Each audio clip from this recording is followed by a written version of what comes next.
Good evening everyone, I hope you have a great day. It's Ame here. So today we're gonna have a Kakigori, Japanese style shaved ice. So I don't know how it is, this will be my first time. So hopefully it is as good as a Korean bingsu.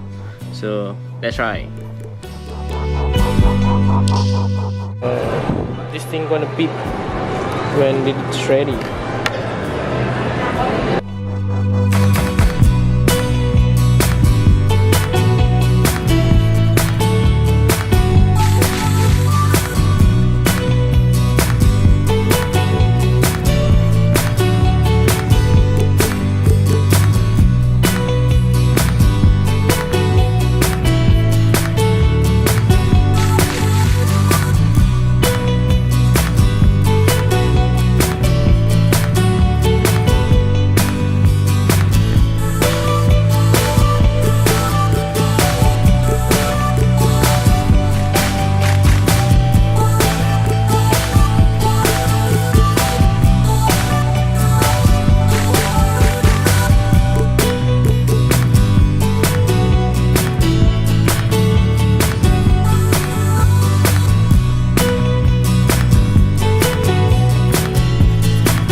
Here is our Kakigori, it's here.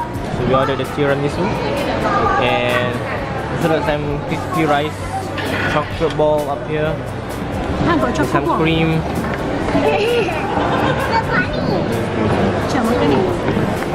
Okay, let's dig in. Let's try.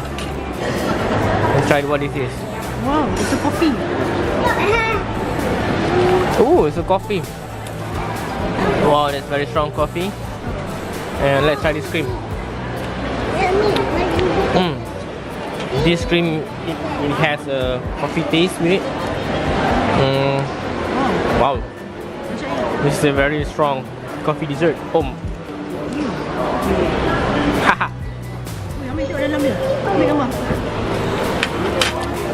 The ice is not sweet. Ice not sweet, but you can really taste the coffee. But there's something inside there. What's that? Is there anything? No, I cannot see. Can you see?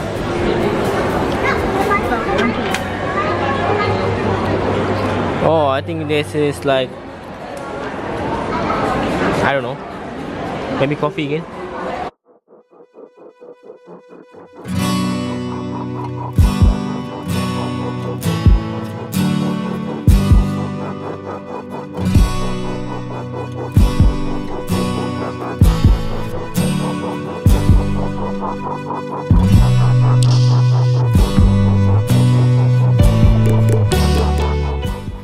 So thanks everyone for watching the video. If you enjoyed it, don't forget to press thumbs up and do subscribe to my channel for more food video.